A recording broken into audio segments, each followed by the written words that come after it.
అందరికీ నమస్కారం. Welcome to it's you TV. నేను మీ యాంకర్ త్రిపుర. ప్రస్తుతం మనతో పాటు ఉన్నారు ప్రముఖ ఆధ్యాత్మికవేత్త, పంచాంగకర్త. వారు ఎవరో కాదు, బ్రహ్మశ్రీ చిలకమర్తి ప్రభాకర చక్రవర్తి శర్మ గారు.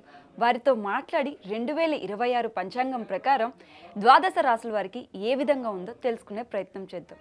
నమస్తే గురువుగారు. నమస్కారం అమ్మా. గురువుగారు, మకర రాశి వారికి ఈ సంవత్సరం ఏ విధంగా ఉండబోతుందో తెలియజేస్తారా గురువుగారు? మకర రాశి వారికి శ్రీ పరాభవ నామ సంవత్సరంలో చిలకమర్తి పంచాంగరీత్యా దృక్ సిద్ధాంత పంచాంగణితం ఆధారంగా ఆదాయం 2, వ్యయం 8, రాజపూజ్యం 1, అవమానం 2. చిలకమర్తి పంచాంగరీత్యా మకర రాశి వారికి ఈ సంవత్సరం వాక్ స్థానంలో రాహు అష్టమ కేతు ప్రభావం, తృతీయ స్థానంలో శని అనుకూలం, కళత్ర స్థానంలో బృహస్పతి సంచారం చేత మకర రాశి వారికి గత సంవత్సరంతో పోల్చుకుంటే ఈ సంవత్సరం కొంత అనుకూలంగా ఉన్నప్పటికీ మకర రాశి వారు ఆవేశపూరిత నిర్ణయాలకి, గొడవలకి దూరంగా ఉండాలి. ప్రశాంతంగా ముందుకు వెళ్ళే ప్రయత్నం చేయాలి. నరఘోష, నరదృష్టి వంటి బాధలు ఇంకా మిమ్మల్ని కొంత వేధిస్తాయి. మకర రాశి వారికి శుభకార్యాలు వంటివి జరిగినప్పటికీ ఏదో ఒక మానసిక ఆందోళన ఇబ్బంది పెడుతుంది. మకర రాశి వారికి శ్రీ పరాభవ నామ సంవత్సరంలో నిరుద్యోగులకు ఉద్యోగ ప్రయత్నాలు సఫలీకృతం అవుతాయి. ఉద్యోగస్తులకు ఉద్యోగంలో రాజకీయ ఒత్తిళ్లు అధికంగా ఉంటాయి.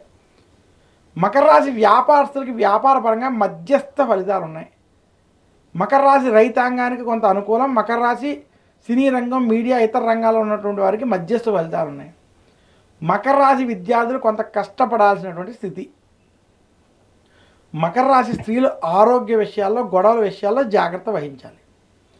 మొత్తం మీద మకర రాశి వారికి ఈ సంవత్సరం శుభకార్యాలు వంటివి మీరు పాల్గొన్నప్పటికీ కొంత నరఘోష, నరదృష్టి ప్రభావం వల్ల ఎదుటి వారితో మాట్లాడేటప్పుడు జాగ్రత్తగా వ్యవహరించి ముందుకు వెళ్ళండి.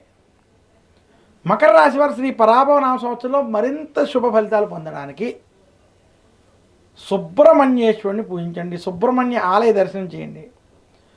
అష్టాదశ శక్తిపీఠాలు దర్శించడం, దుర్గాదేవిని పూజించడం, లలితా సహస్రనామాల పారాయణం చేయడం చేత, అలాగే సంకటహర చతుర్దశి వ్రతాలు కావచ్చు, వినాయక పూజ వంటివి చేయడం చేత మీకు ఉన్నటువంటి గ్రహ దోషములు కొంత తొలగి శుభ ఫలితాలు పొందగలరు. గురువుగారు, ఈ ఉగాది సందర్భంగా ఏ రాశుల వారికి బాగుంది గురువుగారు? చాలా చక్కటి ప్రశ్నమ్మ. శ్రీ పరాభవ నామ సంవత్సరంలో ఈ ఉగాది నుంచి ఈ రాశులకి చాలా అద్భుతంగా ఉండబోతున్నాయి.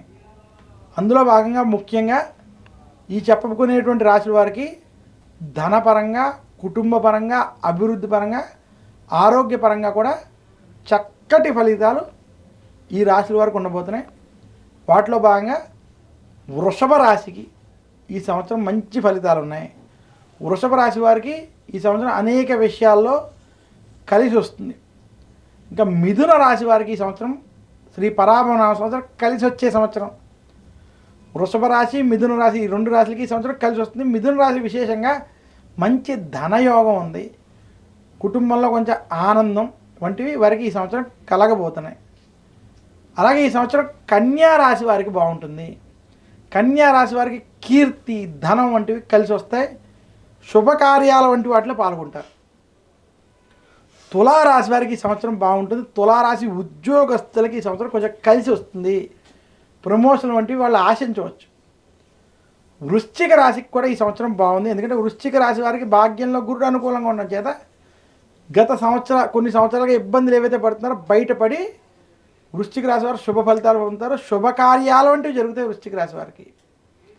సో ఈ రాశుల వారికి ముఖ్యంగా వృషభం, మిథునం, కన్యా, తులా, వృశ్చికం వంటి ఈ 5 రాశుల వారికి మంచి ఫలితాలు మనకి శ్రీ పరాభవ నామ సంవత్సరంలో అధికంగా కనపడుతుంది. గురువుగారు, ఈ 2026 ఉగాది సందర్భంగా ఏ రాశుల వారికి ఇబ్బందికరంగా ఉందో తెలియజేస్తారా గురువుగారు?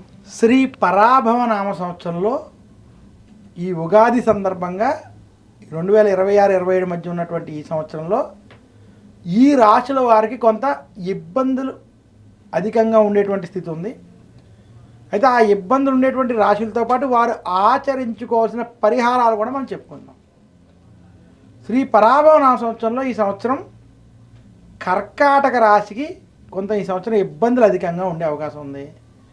కర్కాటక రాశి వారికి ముఖ్యంగా వాక్ స్థానంలో కేతు ప్రభావం కావచ్చు, అలాగే జన్మ రాశిలో బృహస్పతి ప్రభావం వల్ల కావచ్చు, కర్కాటక రాశి వారు ఎదుటి వారితో మాట్లాడే విషయాల్లో, పనులలో ఒత్తిళ్ళ విషయాల్లో, రాజకీయపరమైన విషయాల్లో జాగ్రత్తలు పాటించాలి.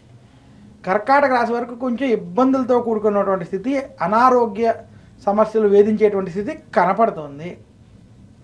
అలాగే కర్కాటక రాశి తర్వాత ఈ సంవత్సరం సింహరాశి వారు చాలా జాగ్రత్తలు పాటించాలి. సింహరాశి వారికి అష్టమ శని, వ్యయస్థానంలో బృహస్పతి, జన్మకేతు ప్రభావం వల్ల గొడవలు, చికాకులు ఇబ్బంది పెడతాయి. సింహరాశి వారు ఆరోగ్య విషయాల్లో, కుటుంబ వ్యవహారాల్లో ఖచ్చితమైన జాగ్రత్తలు పాటించాలి. అలాగే కర్కాటక సింహరాశుల తర్వాత మనకి కొంచెం ఇబ్బంది కలిగించేటువంటి దాంట్లో ధనస్సు రాశి. ధనస్సు రాశికి ఈ సంవత్సరం అర్ధాష్టమ శని ప్రభావం, అష్టమ గురుడి ప్రభావం. ధనస్సు రాశి ఆరోగ్యపరంగా, వృత్తి ఉద్యోగాల్లో, రాజకీయాల పరంగా, కుటుంబ వ్యవహారాల పరంగా జాగ్రత్తగా ఉండాలి. ఆవేశపూరిత నిర్ణయాలకు దూరంగా ఉండాలి. ధనస్సు రాశికి కూడా ఈ సంవత్సరం కొంత ప్రతికూల ఫలితాలు ఉన్నాయి. ఇంకా ఇది కాకుండా మనకి ఈ సంవత్సరం మకర రాశికి, కుంభరాశికి కూడా కొంత ప్రతికూల ఫలితాలు ఉన్నాయి. అయితే మకర రాశికి మధ్యస్థ ఫలితాలు ఉన్నాయి. ఎందుకంటే వారికి రాహుకేతు ప్రభావం వల్ల గొడవలకి కొంచెం దూరంగా ఉండాలి. ఎదుటి వారితో మాట్లాడేటప్పుడు జాగ్రత్తగా వ్యవహరించాలి. ఇంకా కుంభరాశి వారు ఈ సంవత్సరం చాలా జాగ్రత్తలు పాటించాలి. కుంభరాశి వారికి ఏలినాటి శని అంత్య భాగం, శత్రుస్థానంలో బృహస్పతి వల్ల శత్రుపీడ, ఏడుపులు వంటివి కొంత ఇబ్బంది పెట్టే అవకాశం కుంభరాశికి ఉంది. అందులో ఇప్పుడు చెప్పుకున్నటువంటి కర్కాటక సింహరాశులు, ధనస్సు రాశి, మకర కుంభరాశుల వారు కొంచెం ఈ సంవత్సరం జాగ్రత్తగా ఉండాలి. మరి వారు దీనికి ఆచరించవలసిన పరిహారాలు ఏంటంటే, ఈ రాశుల వారు నిత్యం గురు దక్షిణామూర్తి స్తోత్రాన్ని పఠించడం, దక్షిణామూర్తి దత్తాత్రేయ ఆలయ దర్శనాలు చేయడం, దశరథ ప్రోక్త శని స్తోత్రాన్ని, నల చరిత్రని పఠించడం, మందపల్లి, తిరునల్లారు, శని సింగాపూర్ వంటి శని క్షేత్రాలు దర్శించడం, అవకాశం ఉంటే తిరుపతి వెంకటేశ్వర స్వామిని దర్శించడం లేదా పూజించడం వంటివి చేయడం. ఈ పరిహారాలు పాటించడం చేత వారికి ఉన్నటువంటి జాతక దోషాలు కొంత తొలగి, గ్రహ దోషాలు తొలగి శుభ ఫలితాలు పొందగలరు. గురువుగారు, ధనం పరంగా అంటే డబ్బుల పరంగా ఏ రాశులకి కలిసి వస్తుంది గురువుగారు? చాలా చక్కటి ప్రశ్న అడిగామమ్మా. ఈరోజు చాలామంది ధనం కోసమే చూస్తున్నారు కాబట్టి, అయితే ఆర్థిక పరంగా, ధనపరంగా కొంచెం ఏ రాశులకి ఈ సంవత్సరం కలిసి వస్తుంది, వారి వృద్ధి పదంలోకి వెళ్ళేటువంటి రాశులు ఏమన్నా చూద్దాం.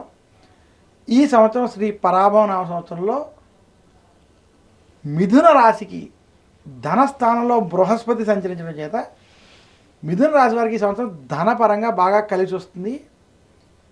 మీరు ఈ సంవత్సరం రియల్ ఎస్టేట్ కావచ్చు, బంగారం కావచ్చు, వేటిలైనా పెట్టుబడులు అవి పెట్టినా, లేదా సేవింగ్స్ పరంగా మీరు చేసేటువంటి ప్రయత్నంలో మిథున రాశి వారికి ఈ సంవత్సరం కలిసి రాబోతుంది. అలాగే కన్యా రాశి వారికి బృహస్పతి లాభంలో ఉండడం చేత కన్యా రాశి వారికి ఈ సంవత్సరం ధనపరంగా లాభదాయకంగా ఉంటుంది. తులారాశి వారికి కూడా ఈ సంవత్సరం ధనపరంగా కలిసి వచ్చే సంవత్సరం. ఎందుకంటే తులారాశి వారికి 6వ స్థానంలో శని ఇక్కడ ధనాన్ని వృద్ధి చెందేటువంటి విషయాల్లో ధనపరంగా వారికి శుభ ఫలితాన్ని కలగజేయబోతున్నాడు. వృశ్చిక రాశికి భాగ్యస్థానంలో గురుడు కూడా ధనపరంగా ఈ సంవత్సరం కలిసి వచ్చేటువంటి స్థితి ఉన్నది. అలాగే ఈ సంవత్సరం ముఖ్యంగా మీనరాశి వారికి కూడా ఏలినాటి శని ప్రభావం ఉన్నప్పటికీ కొంత ధనపరంగా కలిసి వస్తుంది. మొత్తం మీద 12 రాశుల్లో మిథున రాశి, కన్యా, తుల, వృశ్చిక రాశులకి కొంత మీనరాశికి కలిసి వస్తాయి. వృషభ రాశికి కూడా ధనపరంగా ఈ సంవత్సరం ఇబ్బంది లేదని సూచిస్తున్నాను. ఇదమ్మా వీరికి ధనపరంగా అద్భుతంగా ఉన్నది. చిలకమర్తి పంచాంగరీత్యా దృక్ సిద్ధాంత పంచాంగణితం ఆధారంగా నాకున్నటువంటి అవగాహన మేరకు యూటీవీ వారి ఈ ప్రత్యేక పంచాంగ శ్రవణ కార్యక్రమంలో భాగంగా మేషరాశి నుండి మీనరాశి వరకు ఉన్నటువంటి 12 రాశుల యొక్క ఫలితాలు మీకు అందించాను. ఈ ఫలితాల్లో ఎవరికైనా చెడు ఫలితాలు ఉన్నట్లయితే ఆ చెప్పిన పరిహారాలు పాటించుకుంటే ఆ దోష నివృత్తి జరిగి ఉగాది రోజు ఈ పంచాంగ శ్రవణం చేయడం చేత మీకు శుభ ఫలితాలు కలుగుతాయని తెలియజేస్తూ లోకా సమస్తా సుఖినో భవంతు అనుకుంటూ సర్వే జనా సుఖినో భవంతు అనుకుంటూ సెలవు తీసుకుంటాను. నమస్కారం, మీ చిలకమర్తి ప్రభాకర్ చక్రవర్తి శర్మ. ధన్యవాదాలు గురువు గారు, చాలా చక్కగా వివరించినందుకు ధన్యవాదాలు గురువు గారు. ధన్యవాదాలు తల్లి, నమస్కారం.